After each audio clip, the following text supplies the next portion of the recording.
ADN 40 Radio. ADN 40 Radio.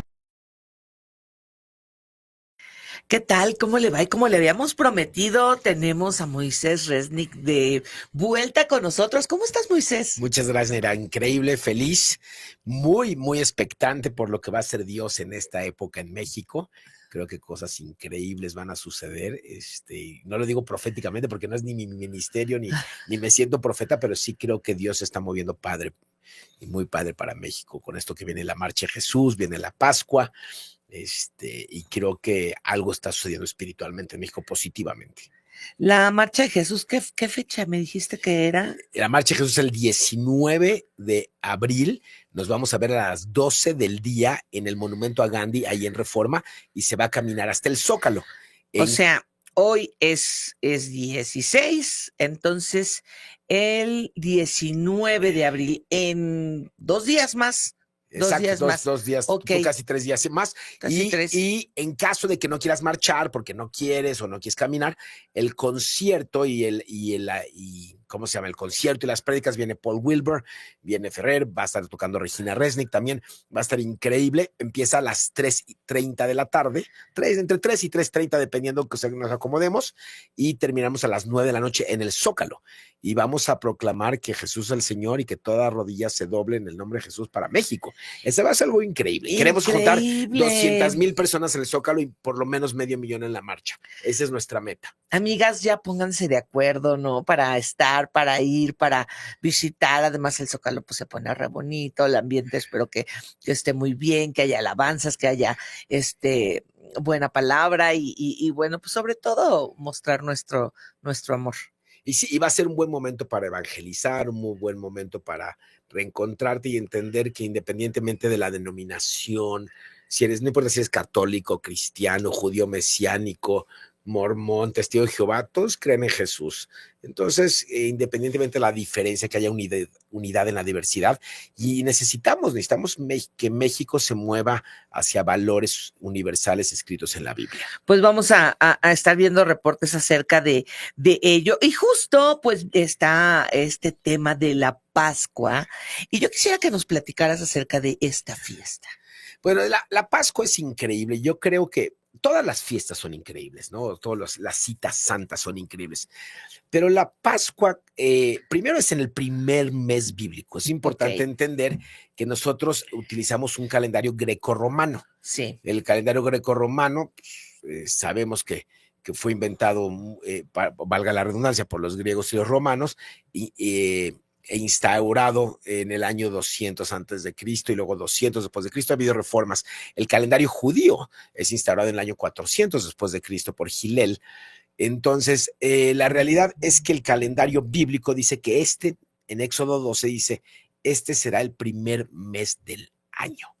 Y hace mucho sentido. Anteriormente todos los calendarios empezaban en primavera. Uh-huh. Y si tú te das cuenta, cuando cuentas las estaciones, dices primavera, otoño. Y en la primavera nacen las flores, los pajaritos cantan, empieza a renacer sobre todo en los lugares donde neva, empieza a renacer las flores, empieza a ver el pasto se pone verde. Entonces es una muy buena... Bueno, Dios puso así, que este iba a ser el primer mes del año. Por lo tanto, hace sentido, porque pues, es el primer mes del año, año nuevo, vida nueva. ¿Y qué sucede en el día 14 del mes de Aviv o Nisan en el calendario bíblico, no necesariamente hebreo, calendario bíblico, se conoce como el mes de Nisan o Aviv. Aviv quiere decir primavera. Uh-huh. En el día 14 dice, y celebrarás la Pascua. ¿Y qué sucedió en ese momento? La palabra correcta en hebreo es Pesaj, quiere decir saltar. Y fue exactamente cuando, después de las 10 plagas, la 10ª plaga, que es la muerte de los primogénitos de la historia del éxodo de Egipto, Dios manda a matar a los primogénitos y su ángel de la muerte mata a todos los primogénitos. Pero para tener una señal, la palabra señal en hebreo es ot. Interesantemente, ot en paleohebreo es un toro en la cruz, que quiere decir un dios en la cruz. Uh-huh. La palabra ot, señal, quiere decir un dios clavado en la cruz. Es interesantísimo esto. Y bueno, dice que pongamos la señal, la sangre del cordero iba a ser la señal. Y esa sangre del cordero iba a estar en los dinteles y en los marcos de la puerta. Y cuando el ángel de la muerte vea la sangre, entonces literalmente iba a saltar. La palabra Pesaj, saltar. Y de ahí viene después en griego Pescua, y de ahí se convierte en Pascua, que no hace nada de sentido porque es... Y de ahí, ¿qué pasa? El Dios nos saca de Egipto de la muerte física, de la esclavitud física, y 1730 y tantos años después, en el año 30 después de Cristo, o ya en Cristo, pues es la crucifixión de Jesús. La crucifixión de Jesús, y si nos cubrimos con la sangre del Cordero, pues Dios nos saca de la muerte espiritual, y nos saca de la muerte espiritual y nos lleva a la vida eterna. Entonces, ¿quién es el Cordero de Pesaj? Yeshua. ¿Cuál fue la última cena? Un seder o una cena de Pesaj. Y en la cena de Pesaj, ¿qué se come? Se comen cuatro elementos. El pan ácimo, conocido como matzá, las hierbas amargas, para recordar lo amargo que fue nuestra vida en la esclavitud, y el cordero asado. ¿Por qué asado?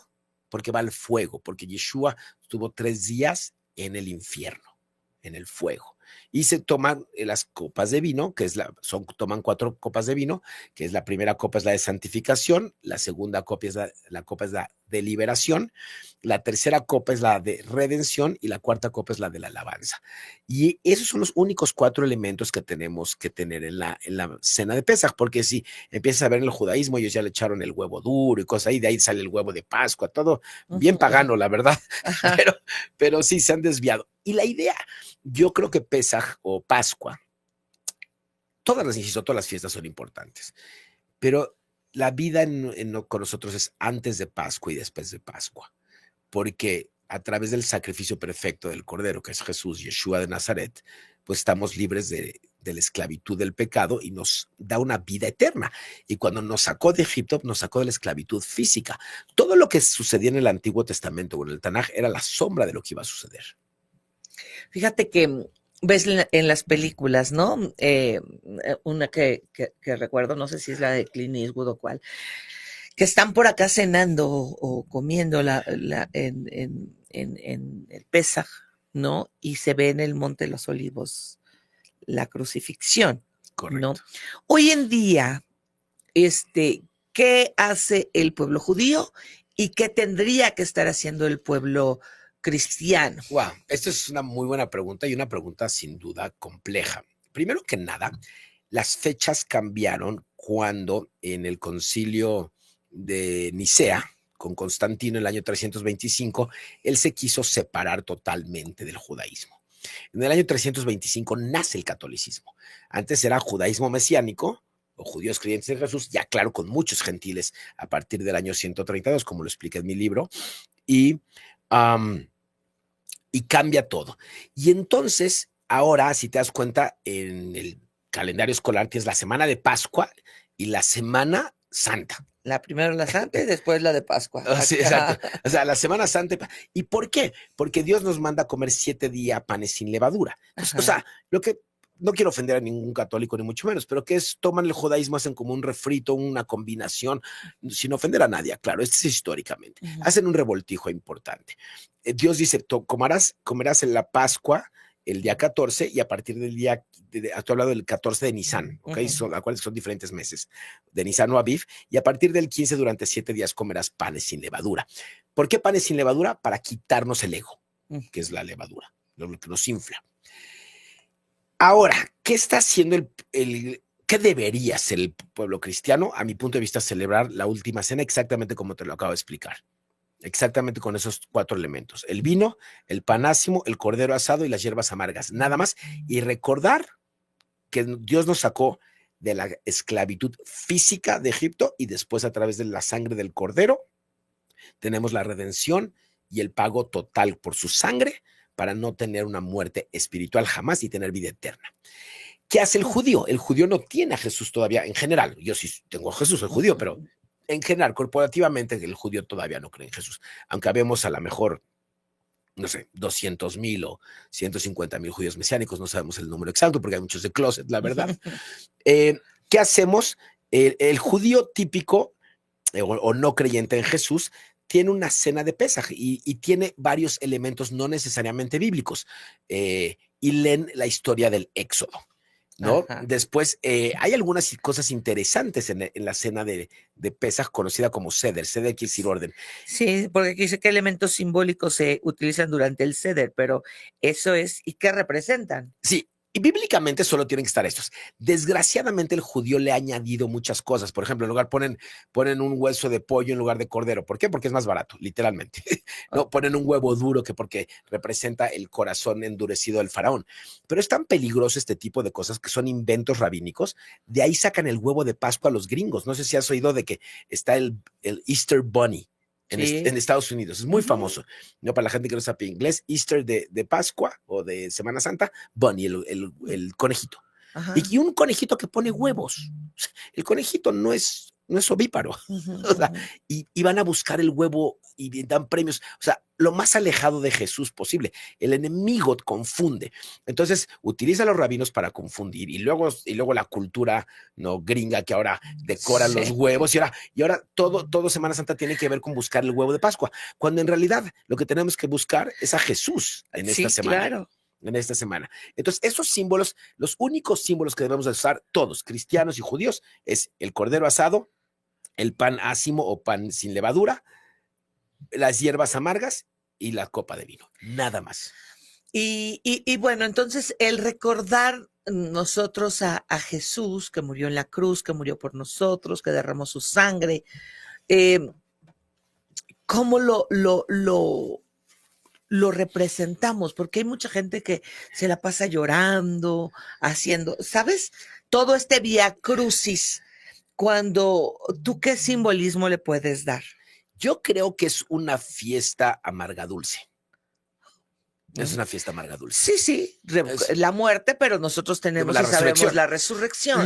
lo mismo en el Pesaj, en el Tanaj. Tienes la esclavitud de Egipto, por eso comes primero la hierba, ¿no? Y luego en el judaísmo se come una mermelada que se llama jaroset, que representa los ladrillos de las pirámides. Ah, claro, esto es rabínico, Ajá, no ajá. bíblico, pero ¿qué te hace? Te comes la hierba amarga con la mermelada. ¿Por qué? Porque es una fiesta amarga dulce. Estuvimos en Egipto, pero Dios nos sacó. Sí. Lo mismo con Jesús. Y nos quejamos de que, ¿cómo? Allá comía mejor. Allá comía mejor, tenía buffet, all you Tenía can eat. buffet. Hoy puro maná. Hoy puro maná, está medio aburrido, 40 años maná en la mañana, maná en la tarde, maná en la noche, se aburrido. Pero, y yo creo que la Pascua es una fiesta amarga dulce, porque sin duda la pasión de Cristo, cuando entendemos lo que Él sufrió, esa película de la pasión de Cristo, sin duda, si no la has visto, creo que Sí. es bien importante verla como Sí. creyente, porque no valoramos el pago que hizo Jesús por nosotros. Hay una canción de Jesús Adrián Romero que dice, si hubiera estado ahí, yo también te hubiera clavado en la cruz. Si hubiera estado ahí, yo también te hubiera escupido, yo también te hubiera clavado esa corona.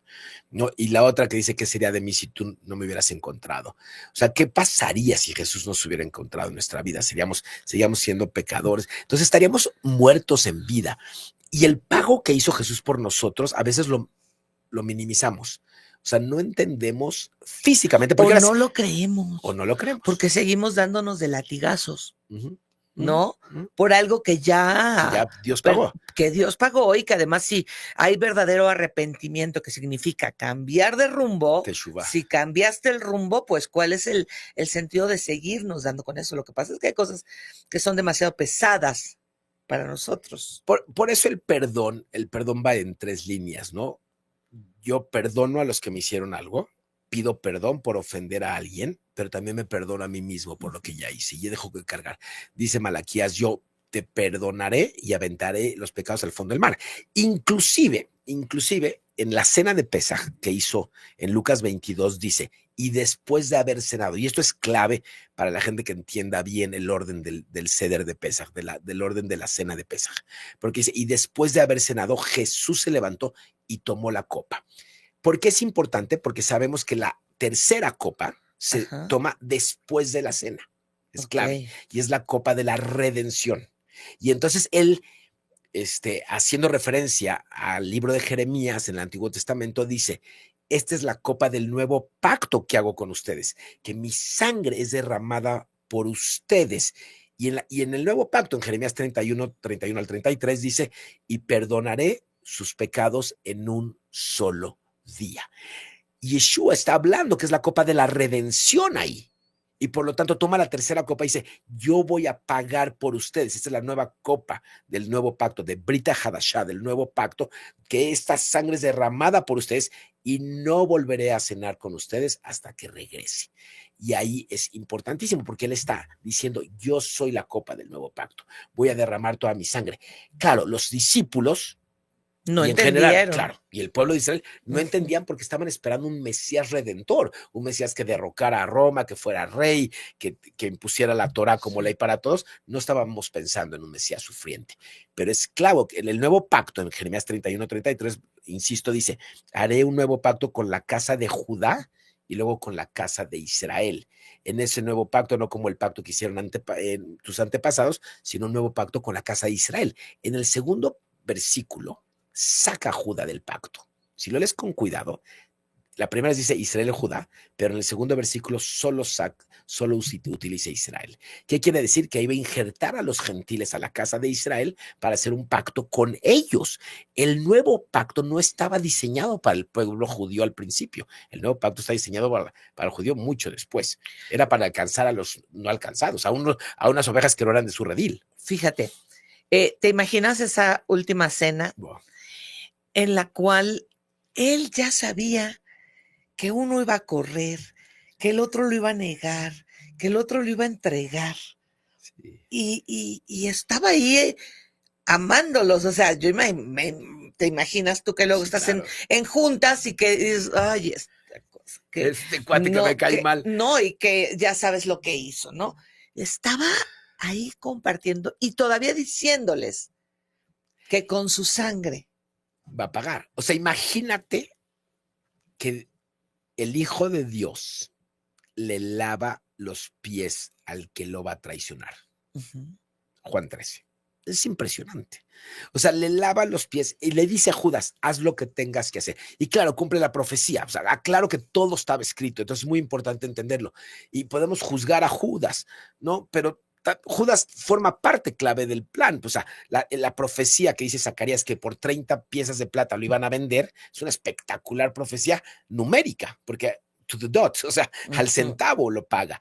30 será vendido por 30 monedas de plata. Entonces, inclusive sabe que lo va a traicionar, pero ¿qué le dice Jesús? Apúrate, haz lo que tengas que hacer. Cuando Pedro en el Getsemaní o en el Ganshmaní, en el Jardín de los Olivos, le dice, no mates a nadie, ¿ves? Porque saca la espada y le corta la oreja a alguien y dice, no, quítate de aquí, Satanás. ¿Por qué? Porque no quería que interfiriera del plan.